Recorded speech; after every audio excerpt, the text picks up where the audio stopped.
good evening. I'm Greer McGeary, President of Seahorse Victoria. I have a very special guest that I've known for many years, Colonel, who was the owner and startup of nightclub Abode 20 years ago, but has a very interesting take on being included in the world. Welcome, Colonel. Thank you, Greer. I know that that's your professional name, but it's also really your common name, isn't it? It is. It's one of those interesting dilemmas, I suppose, is a good way to put it. I was fortunate enough to fall into the entertainment industry back in the early 80s, like 1982. And I had a stage name back then, and as a joke, I was introduced once onto stage by Colonel, and that happened to be because of quite a controversial character that I took on as a performer, which took on a uniform of such, which is quite controversial today, and hence the Colonel was born. But with that, it was my way of an outlet of who I am. So before we really get into what aspects of your career and going into Abode where I first met you, what sort of influences from your early life and background sort of maybe pushed you towards entertainment? Nothing pushed me towards entertainment. It was something that I fell into. And I suppose I come from a big Italian background family. 7 children, one of 7 children, I'm number 3. So when you have a quite gregarious Italian family, there's a lot of competitiveness that happens. And so as a third child, I suppose I had to compete for my individuality, which I suppose laid the foundation for me looking towards continuously wanting to be an individual. And so that individuality gave me the traction to find life just in itself, which is quite remarkable, fulfilling. With that sort of influence sort of there at school, like what type of schooling influence?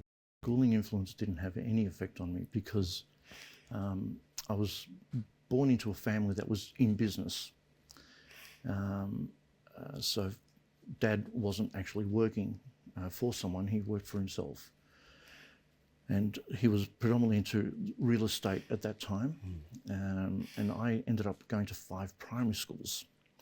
So the one thing that I didn't learn was the art of making friends. So, because moving from one place to another, you have no time to make friends. But I learned the art of acquaintancy.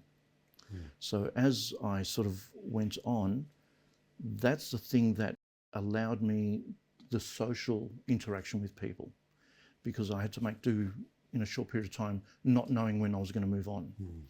However, in college, it was a completely different thing. So I went to an all-boys school, and I was fortunate in my 3rd year that they integrated the 2 top levels into co-ed. Oh, yeah. So at that time there, we also had a family business, a restaurant, which ended up being the meeting place for all the young people before they went out. So my social interactions were just enormous, which then gave me my outlet. Do you sort of consider yourself the life of the party or the organiser of the party, or? The organiser. It's like even when we had the club, I recall a couple of times someone coming up to me and go, "Colonel, so what do you get out of this?" And I sort of looked at them and I said, "What do you mean?" They go, "Well, what do you get out of all this?" I said, "Well, look in front of you. Is there not one person who doesn't have a smile?" And they went, "Yeah." And I go, "That's what I get out of it." Most people's ideal of what they'd love to have in life, isn't it? It's that sense of not feeling depressed, but having a sense of joy and companionship and interaction with other people without ever feeling threatened. Going back to your question about school and what it did, I suppose in reflection, that factor of me not being able to have time to make friends possibly gave me that ability to collect people together in a short period of time. Because realistically, when you go out, you only meet those people in that time, so you make the best of it in that short period of time.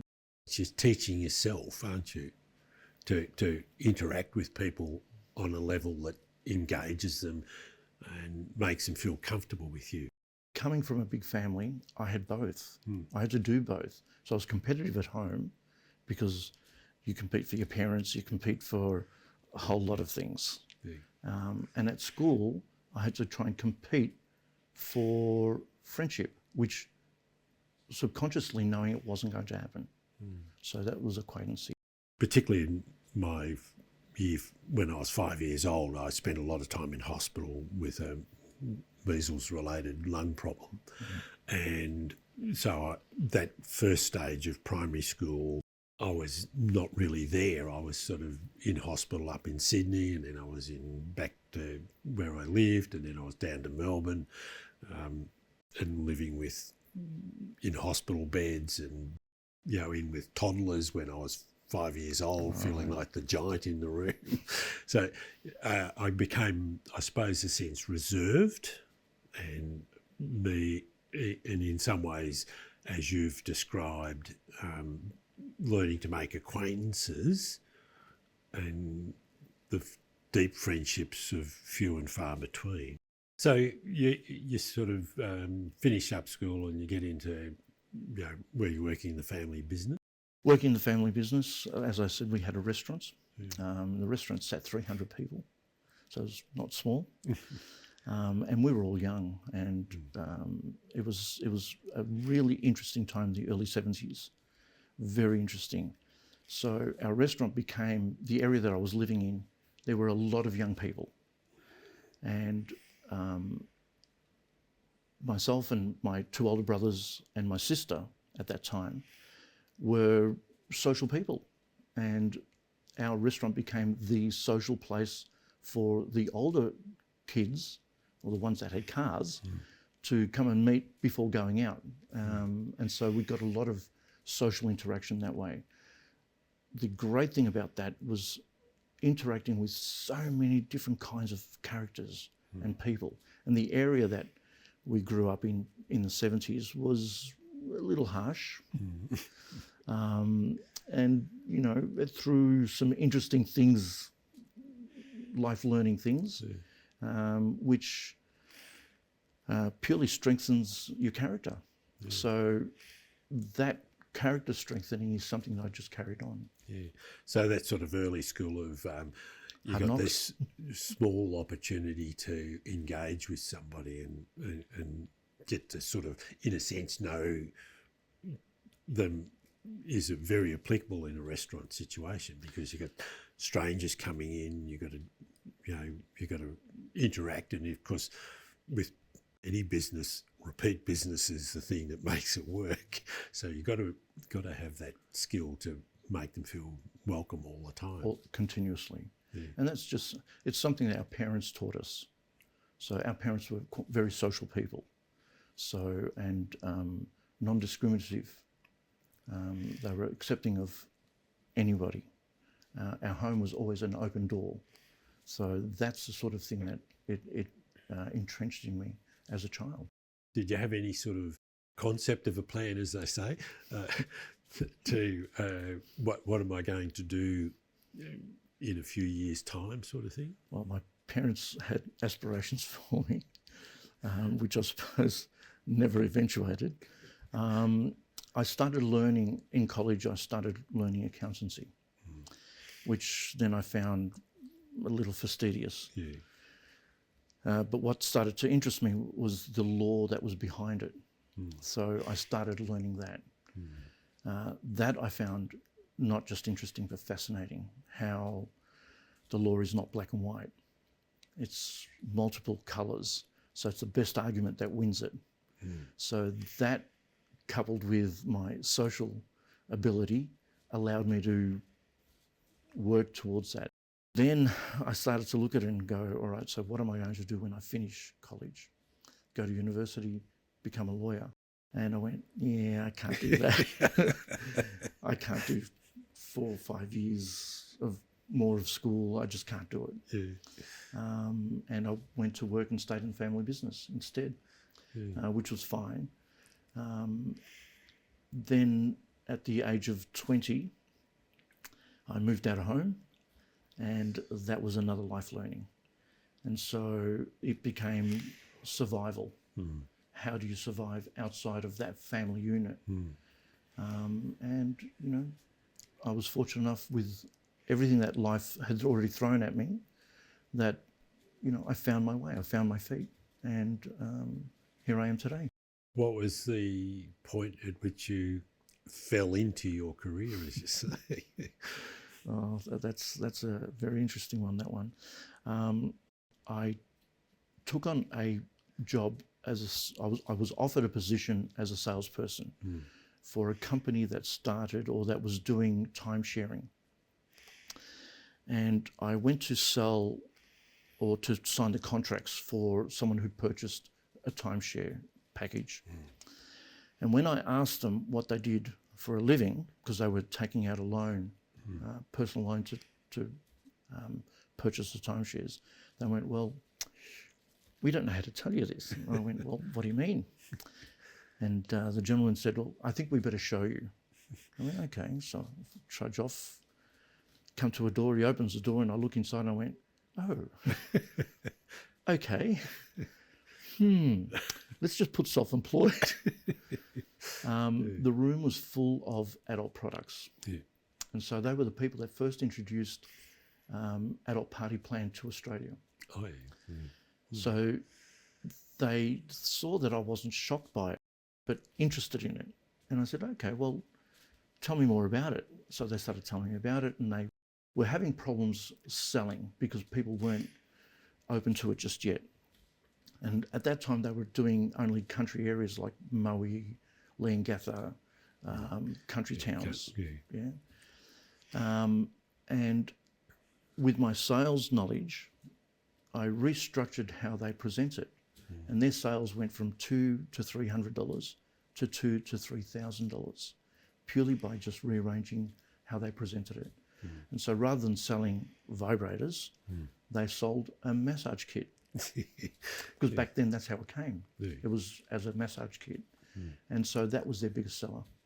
So rather than selling adult products, because people never want to, or especially back then, admit to needing some, you know, assistance. And so that was a great way of setting it off. And so from there, I used to get a couple of the women from different sizes to model some of the lingerie. From that, the other women would buy it. And at that time, there weren't any male products or clothing-wise, except for these funny little G-strings. That was like a bow tie and an elephant trunk. And I thought, oh, God, really? Do people buy this stuff for men? And so they asked me to model it. It was at a party once, and they said, oh, well, why don't you model it? And I looked around the room and I went, oh, yeah, I could do it for you guys. And so I did. And so from there, then they said, oh, well, you know, because we used to get strippers in. They said, well, why don't you do it? And I went, well, you're not paying me enough. And so they offered me a thing where I couldn't refuse. And I went, well, okay, I'll give it a go. And that's where that's how I fell into it. So those skills there, but they sort of come along randomly and in effect opportunistically. So once you sort of were doing the party plan advertising and now being a much more active participant, what sort of progression? Progressed from there. Yeah. So my brother above me was a photographer at the time, and he was working in a club as their photographer. And one day he said, oh, we need some waiters. Would you like to come and do a waiter's night? I went, really? And he went, yeah, come and do it. I said, okay. I went down, worked as a waiter, and the club happened to be a strip club. And on a Wednesday, Thursday, it was a female-only audience with only male performers. And on a Friday and Saturday, it was a mixed audience with mixed performers. And so I worked 2 or 3 times, and the owner then came to me and said, "So I hear that you're a performing artist." And I went, "No," because I felt it was a bit, not quite right for me to do that. And he went, "Well, I hear that I've been hearing all about this guy, and now I find out it's you." I said, "Okay." He goes, "Look, we're about to go on a tour to New Zealand, and I need some performers. Would you like to come and do a performance?" I went, "Well, no." He goes, "Well, this is what we'd like you to do. Please come. If you don't, I can't give you any more waiting shifts." And I went, "Oh, okay, I'll do it." So that's how I started. So I started working at a very well-known club that was on Sydney Road. And I worked there for 9 years until one day I dislocated my knee during a performance. And that was the end of that. So that's sort of how I fell into it. What sort of interests you then moving into? Well, if you can't be the performer, then why don't you provide the performers? So hence I started a business with a good friend of mine called Barefax Entertainment. And Barefax Entertainment started producing shows.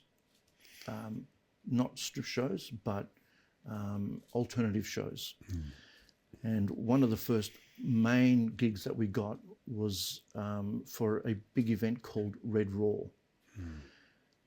At that time, I was doing private shows as well, and one of the private shows that I did was in my leathers, chaps leather, for the Leather Boys here in Melbourne. And we've got to remember that that was in the 80s, when homosexuality was a criminal offence. So it was extremely underground, which was part of the excitement of it. It was doing things that you weren't allowed to do. The great thing about it is that stage always gave me the outlet of my kink, and I was able to do that openly and get paid for it, which was quite different. So doing these shows for these boys, one of them had the lease at the Docklands, at the warehouse. And because a lot of the boys were coming from interstate, they decided to run a big party called Rawhide. And that's where it was held at the Docklands. So we did 2 years there. No women were allowed to go because it was an all-boy thing. The first party was about 200, 250 people.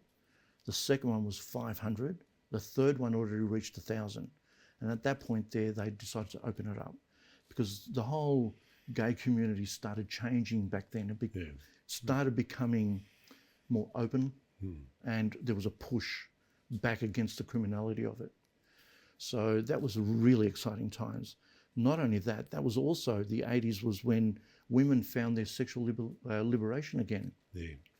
So there's this massive turning point, and I happen to be right there at the right beginning. there, and doors were just opening all over the place.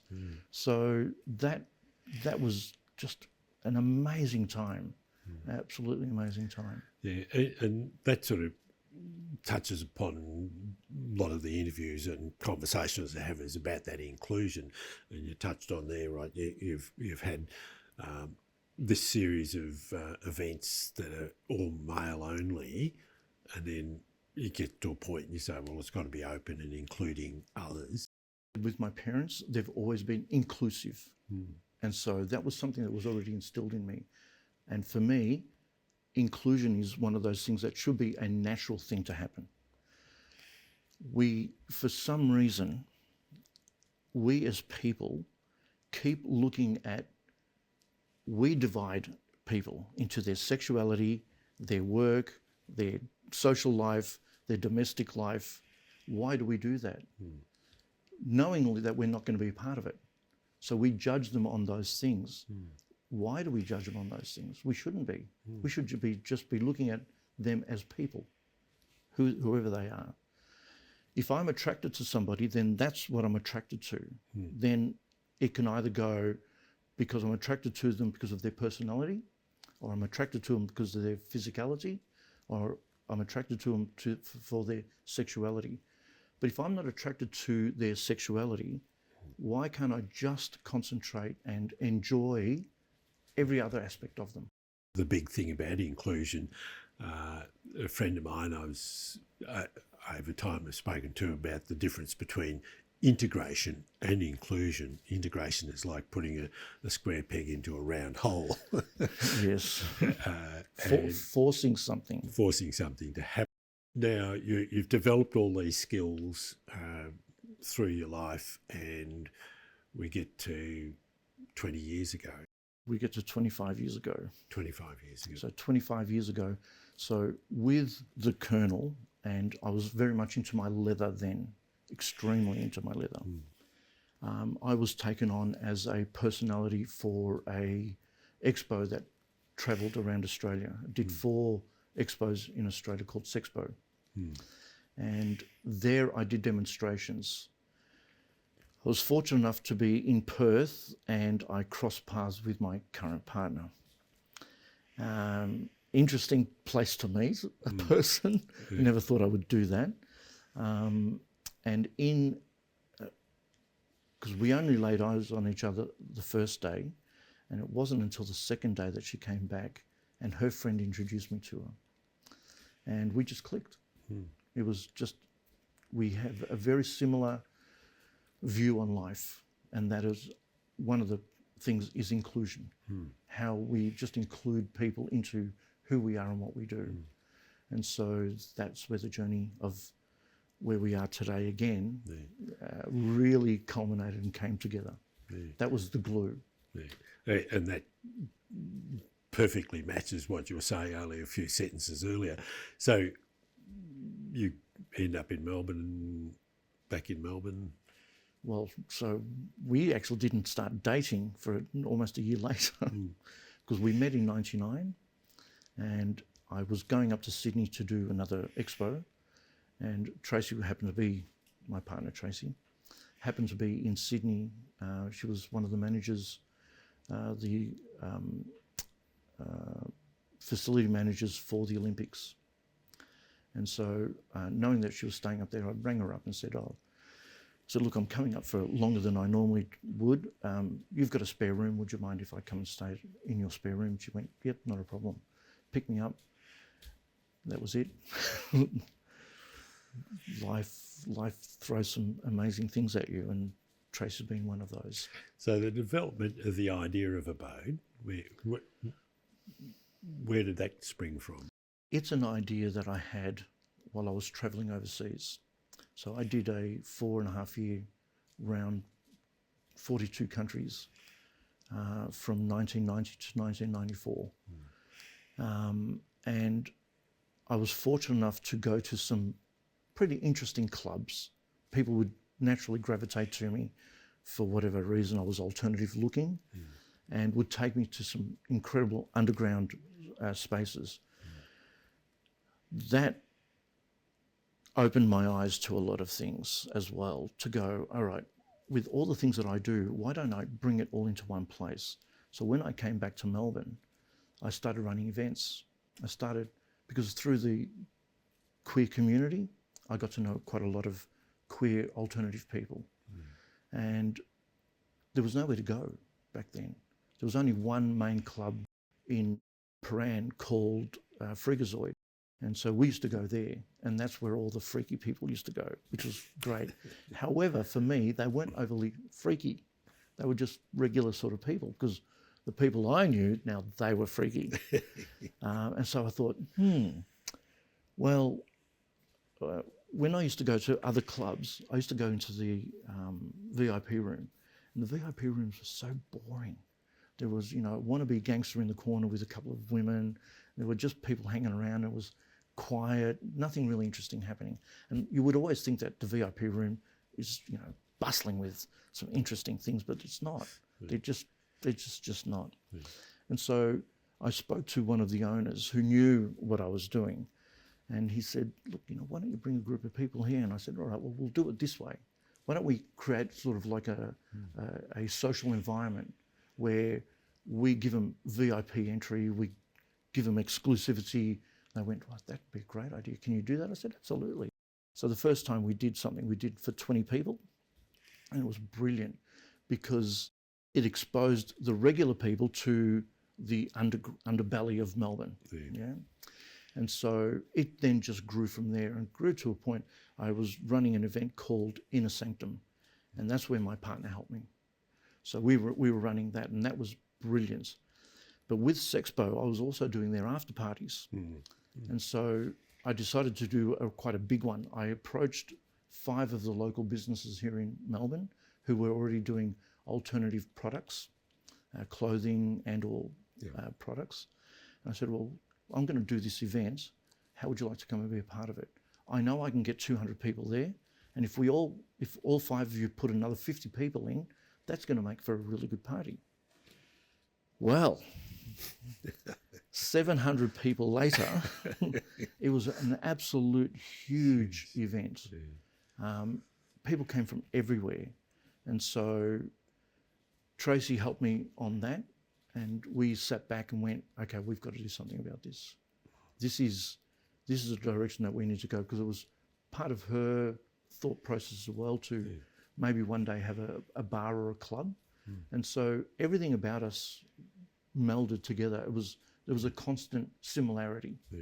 And so we put some finances together and found a location, and Abode was born. I sort of heard about it several months after you opened. It was a friend via Seahorse that said, we'd been over at Greyhound, because that was a fairly regular haunt. Yes. And they said, it's over there. So we walked over the road. Well, I came and did a talk at Greyhound, at Seahorse. But I did that with some of the social groups because our direction, our aim was to be inclusive. So how do we include all the subcultures in together? Because the subcultures don't really have anywhere to go. Because back then it wasn't as embracing as what it is today. After having experienced it and maybe being a bit more of a conservative nature than what was being presented in front of me, but through what I was doing with work at the time allowed me to come on a Friday night and in the upstairs area. And what I really found was that you could either stand quietly by yourself and still feel included, but over time you start saying hello to somebody and talk and to yourself and to Tracy, and slowly, relatively quickly, you expand it. But the way the upstairs was set out, that the bar area, the little lounge and the dance floor area were an area which I found to be one of the most respectful places I'd been. And that's the thing that really kept me coming back. It was friendly. There was people of all different ideas and bent, to use Bent TV's name, and kink, as you alluded to. They're all there, but when you're in that communal area, all you're interested in was what was between here, and there was no sense of shame, there was no sense of envy, there was, and that kept me coming back. One of the key things with diversity and inclusion is normalising it. We didn't try to normalise it, we just normalised it. Because if you try and push the fact that you're trying to normalise something, it's not normal. If you simply normalise it and go about as if there is nothing different about it, then that's what it is. Because for me, people are people. I don't look at someone for their sexuality or their sexual preference or the way they dress, what they're trying to put forward. I look at people as people. Then they may grab another aspect of themselves that may interest me, either their fashion or their diversity in language or their diversity in life. So all those things then become part of who they are. So originally it's just the person, and then all the layers start to show themselves. Well, that's right. And that goes back to touching on something you said a bit earlier about, all those differences in an individual, and something in that individual attracts you. And it doesn't matter whether that aspect is not something you're into, but that one thing attracts you, and then that allows the connection to grow. Absolutely. Look, and that could be the lipstick they're wearing. It could be their perfume or cologne. It could be their dress style. It could be purely the way they move across the room. There's something interesting about them. But there's something interesting about almost everybody. It depends on how you grab it and what you want to do with it. So if you invite it in as a normality, then it can only expand from there. It can, it's endless where it can go.